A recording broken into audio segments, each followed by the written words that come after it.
참으로 기괴한 소설을 만났습니다. 그런데 거기서 신기한 마을을 만나게 되죠. 이 소설의 진짜 기괴함은 그 세계가 현실적인 세계로 다가온다는 것입니다. 귀신을 피하려다 호랑이를 만난다 라는 속담이 있지 않습니까? 미연 읽음. 안녕하세요. 책 읽는 미연입니다. 미님사 세계문학전집 완독 챌린지, 이번 주는 55권 아베코보의 모래의 여자를 읽고 왔습니다. 완독 챌린지를 시작하고 처음 읽는 일본 소설이죠. 참으로 기괴한 소설을 만났습니다. 신선함 정도를 넘어 기이하고 기괴합니다. 하지만 제가 썸네일에도 쓴 것처럼 터무니없는 소설은 아니에요. 한 번쯤 읽어보실 만하다고 말씀드리겠습니다. 음식도 가끔씩 새로운 거 먹어보고 싶잖아요. 이런 맛에 세계문학 읽는 거 아닌가 싶습니다. 또 이 그림, 이 소설을 위한 그림이 아니에요. 니콜라스 드 스타엘의 누워있는 여자란 그림이라는데 어쩜 이렇게 딱입니까? 도대체 어떤 소설이길래 기괴하다 하는지 작가 소개 후에 본격적으로 얘기해 보겠습니다. 아베코보의 본명은 아베 김미후사입니다. 1924년 일본 도쿄에서 태어났어요. 아버지가 만주 의대에 적을 둔 의사였기 때문에 태어난 다음 해 만주로 이사해서 중학교를 마칠 때까지 거기서 살았다고 합니다. 거기가 바로 사막 같은 풍경이 있던 곳이라고 하죠. 아버지의 뒤를 잇기 위해 도쿄대학교 의학부에 입학했지만 자택에 병원을 차리셨던 아버지가 2년 후 돌아가셨습니다. 아베코부는 23살에 일본화를 전공한 야마다 마츠코와 결혼하고 예술에 관심을 가지면서 의사로서의 길은 단념하게 되었습니다. 특히 아방가르드 예술, 즉 전위적인 예술에 관심을 가지면서 세기의 모임을 결성했어요. 초현실주의에도 관심을 가졌다고 합니다. 마르크스주의에 접근해서 25살에는 일본 공산당에 입당했습니다. 12년 후에 당을 비판하는 글을 썼다고 제명되기는 했지만요. 첫 작품은 릴케, 하이데거의 영향을 받아 자비로 출판한 무명시집입니다. 끝난 길의 이정표로 짐승들은 고향을 향한다, 모래의 여자, 타인의 얼굴, 불타버린 지도, 상자인간, 밀회 등 대표작을 열거하기도 어려울 만큼 그는 왕성하게 작품 활동을 했습니다. 시, 소설, 희곡, 평론, 에세이 등 다양한 장르의 책을 썼어요. 1973년에는 연극 모임 아베코보 스튜디오를 설립해 다수의 자작 희곡을 연출했습니다. 사진작가로도 활동하여 1978년에는 사진전을 개최하기도 했죠. 직접 고안하고 제작한 간이 탈착형 타이어 체인으로 국제 발명가전에서 은상을 수상한 이력도 있다니 모래 여자 주인공이 이런저런 장치를 고안하는 것에 배경이 있는 것 같습니다. 1951년 빨간 누에고치로 전후문학상, 벽 S, 카르마시의 범죄로 아쿠타가와상, 모래의 여자로 요미우리 문학상, 프랑스 최우수 외국문학상을 수상했습니다. 아베코보를 세계적인 작가로 만들어준 모래의 여자는 1964년 영화로도 제작되어 칸 영화제 심사위원 특별상을 받기도 했다고 해요.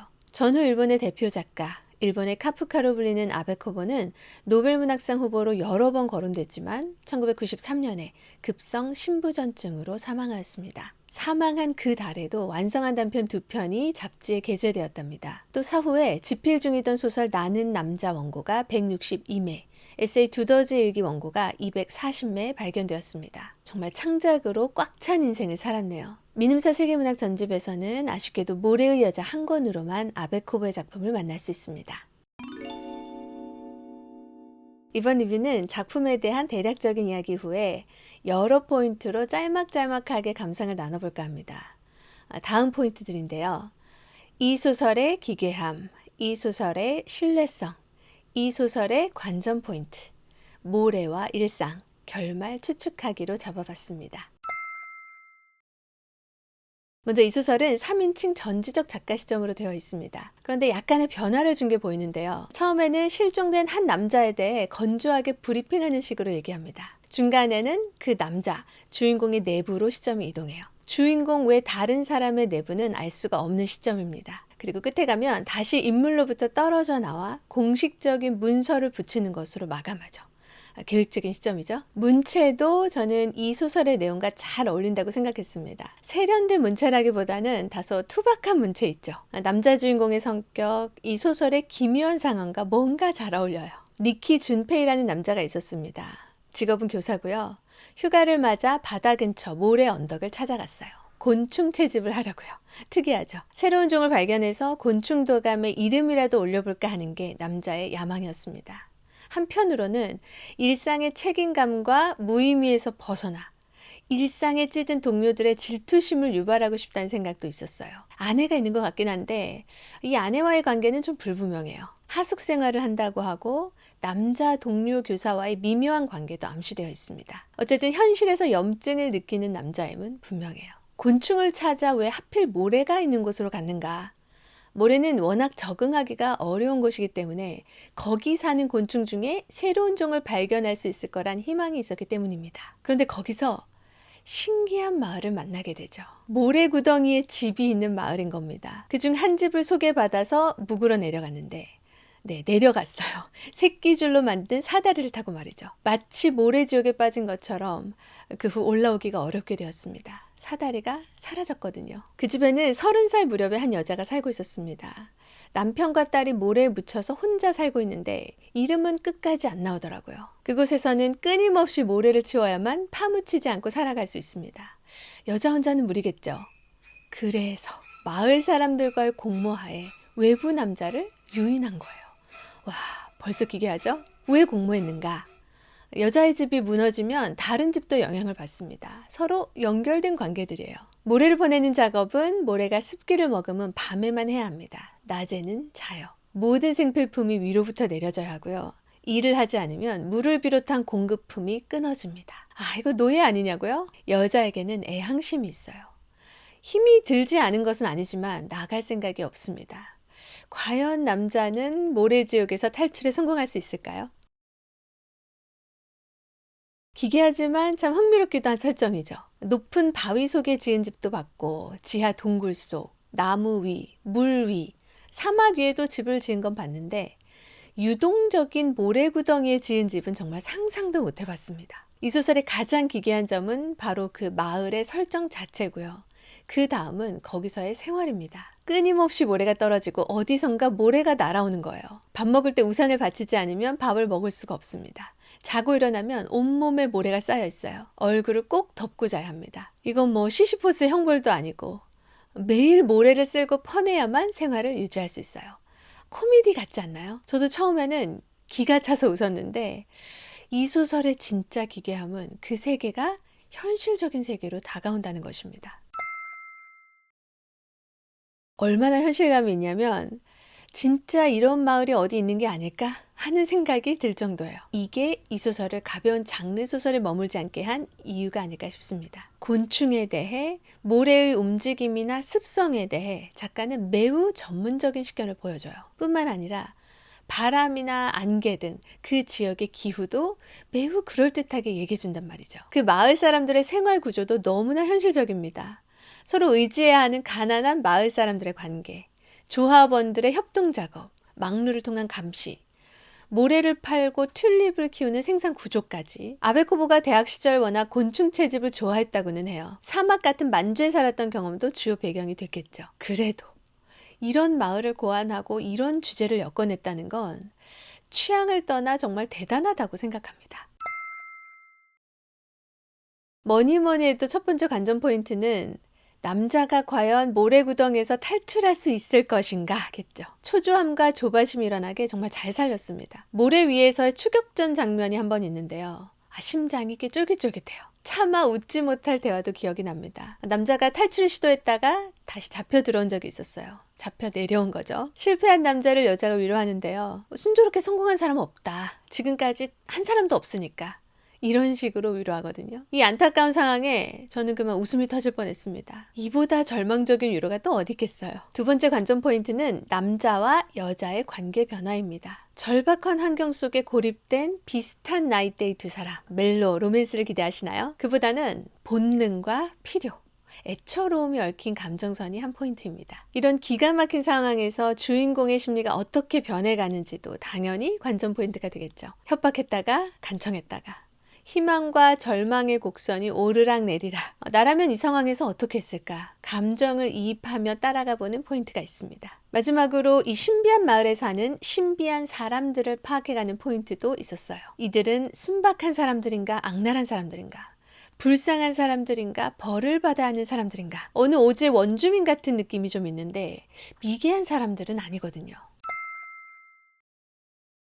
귀신을 피하려다 호랑이를 만난다 라는 속담이 있지 않습니까? 주인공은 지겹고 무의미한 일상을 피해 갔는데 거기서 더 무시무시한 일상을 만나고 말았습니다. 일상은 사실 저도 많이 생각해온 주제고 많은 작품에서 다뤄지고 있죠. 그런데 모래를 소재로 했다는 것이 정말 기막힙니다. 모래와 일상은 매우 어울리지 않아 보이잖아요. 일상이라 하면 기본적으로 정착, 반복 이런 단어들이 떠오르는데 모래의 특징은 끊임없는 유동성이란 말입니다. 그 안에서의 어떤 고정된 형태나 정착을 허용하지 않아요. 이 둘이 만났는데 모래와 일상의 공통점이 포착되는 것이 놀라웠습니다. 첫째로 둘 다 끊임이 없어요. 바람이 있는 한 모래는 끊임없이 움직입니다. 일상도 멈추지 않죠. 일상을 피해 새로운 곳으로 가면 거기서 또 새로운 일상을 만나게 돼요. 마치 메비우스의 띠처럼요. 방치하면 재앙이 된다는 점도 공통점입니다. 모래를 치우지 않으면 서서히 집이 무너져 내리고 여자는 결국 모래에 갇히게 되죠. 일상의 자질구레한 일들도 그렇지 않습니까? 하는 건 티가 안 나는데 방치하면 문제가 되어 쌓이죠. 마지막으로 둘 다 강력한 힘으로 변한다는 공통점이 있습니다. 모래는 가볍고 부드러운 물질로 인식되는데요. 이게 모래 사태를 일으키면 사람이건 집이건 흔적도 없이 묻힐 수 있는 거예요.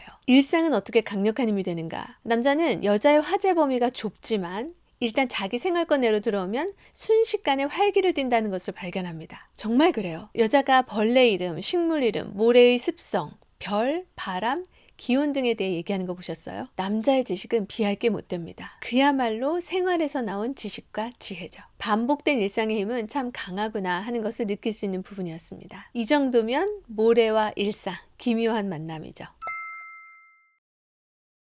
몇 번의 탈출 시도를 실패한 후 남자는 우연히 모래가 물을 끌어당기는 성질이 있다는 것을 발견합니다. 그것으로부터 유수장치에 대한 아이디어를 얻어요. 물을 확보할 수 있다는 건 어마어마한 일이거든요. 남자는 그 장치에 희망이라는 이름을 붙이고 굳이 도주를 서두를 필요가 없겠다고 생각합니다. 정말 희망이 생겼으니까요. 그 시점에 여자는 자궁 후에 임신이 되는 바람에 병원에 가기 위해 구덩이 밖으로 끌어올려지죠. 이때만 해도 구덩이에 빠진 지 1년도 안 된 시점이었습니다. 그런데 소설 마지막에 붙은 공문은 가슴을 먹먹하게 해요. 실종 신고 후 남자가 7년 동안 발견되지 않아서 최종 사망으로 인정되었다는 공문이거든요.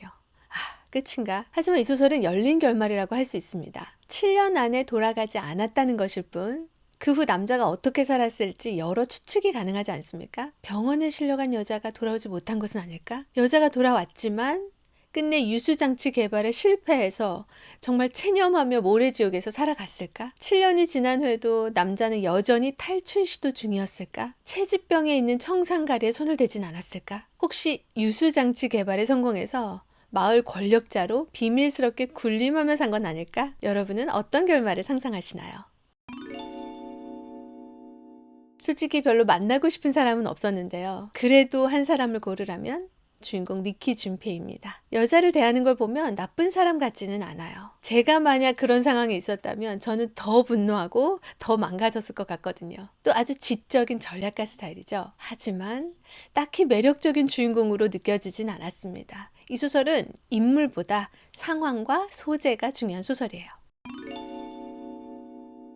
희망으로 하겠습니다. 사실 희망으로 하고 싶진 않았어요. 남자가 고안한 유수장치 이름이 희망이죠. 너무 딱 두드러진 이름 같아서 피하고 싶었는데 결국 이 단어로 돌아올 수밖에 없더라고요. 남자는 그 유수장치 때문에 도주 계획을 미뤘어요. 저는 희망이 현재 마음을 붙이고 정착할 수 있는 힘이 아닐까 생각했습니다. 미래와 연결된 끈, 미래를 향해 열린 출구, 숨 쉴 구멍 같은 게 아닐까요? 그래서 있다는 것만 확인해도 현재의 안정감을 느낄 수 있는 거죠. 저는 남자가 말한 편도표, 왕복표 비율을 참 인상 깊게 읽었습니다. 편도표란 어제와 오늘이, 오늘과 내일이 이어지지 않는 맥락 없는 생활을 뜻한대요. 그럼 남자가 갖게 된 희망은 스스로 목적지를 적어 넣을 수 있는 왕복표 같은 것이겠죠. 여러분은 어딘진 모르지만 어딘가로 이어진 왕복표를 갖고 계신가요? 다음 책은 토마스 만의 부덴브로크가의 사람들입니다.